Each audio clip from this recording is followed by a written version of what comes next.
मंदुखेल साहब, इतने तहम्मुल का मुजाहरा करते करते उनको आखिरकार आपको बहुत सारे जवाब देने ही पड़े अज़मा साहिबा को। अब जब खुद आपने रास्ता हमवार किया इलेक्शन एक्ट का जिसका वो हवाला दे रही हैं, तो उसके बाद फिर आप ये सवाल कैसे करते हैं कि उनको कैसे उम्मीद कि वो अगले प्राइम मिनिस्टर बन जाएंगे और नाअहली खत्म हो जाएगी उनकी? सब चीजों में आप शामिल तो थे। देखिए, पहले तो उसने मेरे इलेक्शन में 626 वोट से जीता था। पूरे पीडीएम को मैंने शिकस्त दी और जब की दरखास्त दिए तो 300 वोट मजीद पड़ा। और मेरी बहन, जीतना होता है चाहे एक वोट से क्यों ना हो। यहाँ मेरे मुकाबले में एमक्यूएम, पीएसपी, टीएलपी, पीटीआई और पीटीआई को तो छठे नंबर पे भेज दिया मैंने। तो ये वोट का जीत एक वोट से भी होता है। नंबर एक बात। दूसरी बात ये कि मेरी बहन ने कहा बिल्कुल हमारी ख्वाहिश है वज़ीर आज़म बिलावल साहब बन जाए, मगर कभी आपने बिलावल साहब के मुंह से सुना हुआ है जैसे नवाज शरीफ साहब ने फरमाया कि मैं लिख के देता हूं मैं वज़ीर आज़म हूंगा?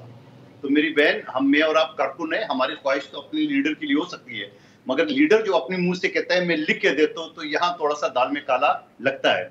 और मेरी बहन ने बड़ी अच्छी तरह हमें पीटीआई के साथ मिला दी है। कल तक हम टीवी चैनल में साहब की चैनल में भेजते हुए थे तो टीवी वाले कहते थे, पीटीआई वाले के नहीं जी ये नून लीग और पीपल्स पार्टी एक है, हमें पूरे टाइम दिए। जो आज नून लीग वाले कह रहे भाई हम उसूल की बात कर रहे हैं, हम ये बात कर रहे हैं कि इलेक्शन अभी हुआ ही नहीं है।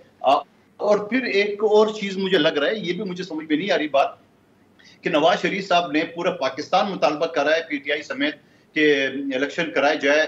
मुस्लिम लीग नून के नवाज शरीफ साहब ने कोई मुतालबा नहीं किए।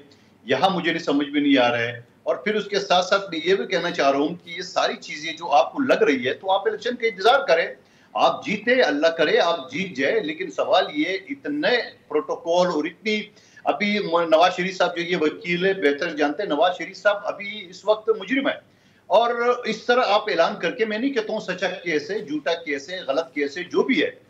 और मैंने उस वक्त मुस्लिम लीग नून के दोस्तों से सवाल किए जब वो जज रंगे हाथों पकड़ गया और इनके दो किरदार सामने आए थे, तो मैंने कहा ये बड़ा अच्छा मौका है आपके सामने अपील दाखिल करने का, लेकिन उन्होंने अपील नहीं दाखिल की है। और फिर उज़्मा में भी ये भी बताया बहैसियत वकील के पाकिस्तान की 77 साल तारीख में कभी आपने किसी मुजरिम को इस तरह खड़े खड़े जमानत देखा है? और अपील का टाइम होता है 20 दिन या 1 महीना। एक दिन हम लेट हो जाता है, पूरे किताबों की लाइब्रेरी सर पे उठा के हम मलाट करते, मगर जज हमें रिलीफ नहीं देता है, बोला नहीं सॉरी टाइम बाद।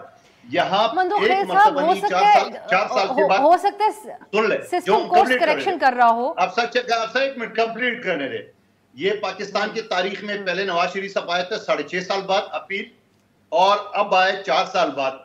तो मैं एज ए वकील, उज़्मा में भी वकील है, मुझे पाकिस्तान की तारीख में तीसरा केस बता सकते हैं कि कोई 1 साल क्या 6 महीने क्या एक महीना भी डिले हो, तो कानून भी कोई नाम की चीज है। तो हम ये सारी चीजें सोच करें कि ये जज भी जो है ना वो ताबेदार बन गया, अदारे भी ताबेदार बन गया, मीडिया भी ताबेदार बन गया, तो आखिर चक्कर क्या है? चक्कर यही है कि हम कहते हैं हवाओं का रुख जो ना वो उनकी तरफ है, लिहाजा इलेक्शन कराने की जरूरत नहीं है। अफसा बीबी, मैं कहता हूँ एक ऑर्डिनेंस जारी कर दे, केयर टेकर वज़ीर आज़म भी इनकी है, 7 वजीर भी इनके, ऑर्डिनेंस जारी करे, ये इलेक्शन का खर्चा बच जाएगा।